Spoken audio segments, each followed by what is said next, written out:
Hi, this is Jim, and I'm the New Hampshire rock guy, and we're out on another one of my mining adventures. Wow, look at this spar here. It's just falling out of the mine walls, and there's so much more to see. Let's go. 1, 2, 3, 4. Feel all 6 sides of the tourmaline crystal. What would be west into the Connecticut River Valley and the mountains of Vermont. World-class beryl crystals, both aquamarine and golden. If you look hard enough, you'll find something it's facing. Get ready for a fantastic journey of this incredible mine.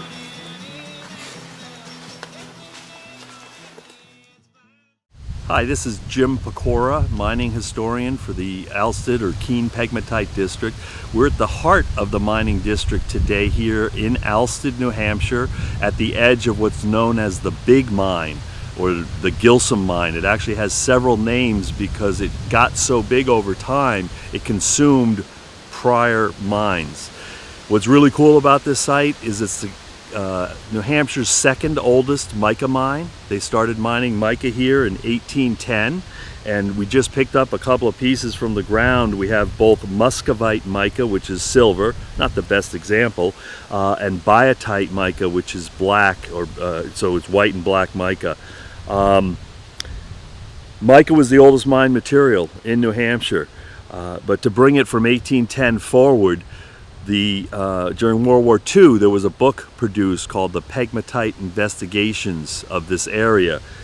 And in that book, right here, we have the Gilsum Mine road behind us. This paved road was actually moved at some period in time, and I don't know the exact dates, but actually it was moved during the lifetime of people that are alive, so it can't be more than 60, 70 years ago. Again, because the mine got so big. But what's really cool is we are standing on top of subterranean tunnels right now. And these tunnels were mapped in this Pegmatite Investigations in 1942 to 45 time frame. It was a multi-year study for World War II efforts. And in that study, in 1942, the underground tunnels were already beneath this new road. And because the material they were mining goes on a downward directional slant from the mine, which is to my right, in a direction this way. They mined for 20 more years, and there's no mapping of how far the tunnels actually ever went. And we're talking about hundreds of feet beneath us, hundreds. The ice never left inside of the mines. In the summer, when the miners worked here, they had to decompress coming out of the mine to adjust to a normal day's 75-degree temperature.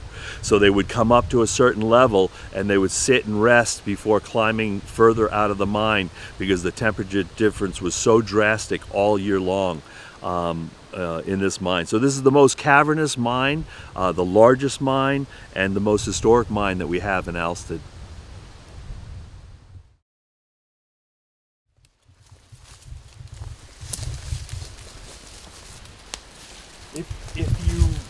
If you get the distance from the road behind us to what we're going to see, look, right? The road's right there. Let's go right here. I'll show you. Most people, again, have no clue that this is this close to the road.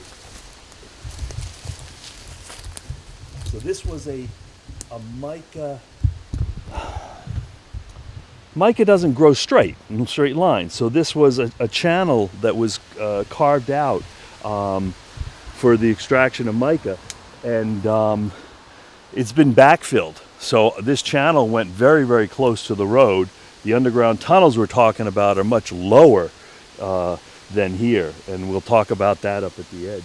But yeah, so let's keep walking.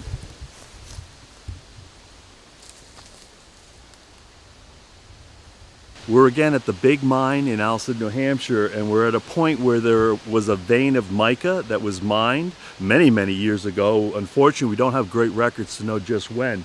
But if we look down over here to my left, you'll see the vein of mica, or you'll see the cragginess of how the mica grew. You know, it's not a straight line, but it's going out to the big quarry pit that's off to our left further. So again, most likely extracted World War II or earlier, because this mine went back, as I said, to 1810.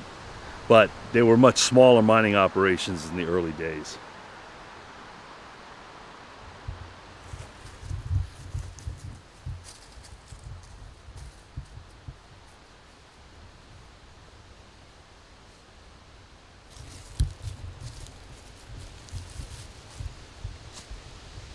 This is one of those great swimming holes that we used to frequent as children. Cold, cold water.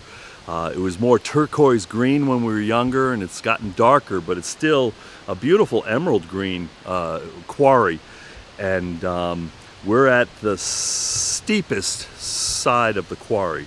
The back side is where the equipment would have driven in, and there would have been a roadway down into the quarry eventually. This mine actually had a Jeep with a dump bed, and the Jeep was 380 feet beneath us, and it would travel in these tunnels. They would fill the back of the Jeep with stone. It would be brought back to the base of this pit, where it would be brought to the surface by derricks. And this mine was so deep, there were 2 derricks. Now, a derrick was a tall, giant telephone pole, tree, strong tree that was cut out, and it would be supported by cables, much like a cell tower, tall, thin cell tower, or TV tower. And it would have pulleys on it, and years and years before gasoline engines, it would be horse or oxen driven, but they would use a cable, and the horse or oxen would pull the mine material up out of the pit. And modern days, of course, it would be mechanically driven by engines. Now, the exciting thing on this mine, to just give it the perspective of its depth, there was a derrick here above ground at the level that we are. The top, so figure a derrick is 80, 100 feet easily in length. The top of the next derrick in the mine was 110 feet beneath the surface of where we're standing. So 110 plus another 80, maybe it wasn't as big a derrick, so give it another 60. So 170 feet below the surface was a whole nother mining operation that was pulling the rock from deep within the earth. Nothing increases the self-esteem of a youth and giving them some responsibility of their life and bringing them to places like this. They know their life's on the line, and they've got that responsibility in their hands to think smartly.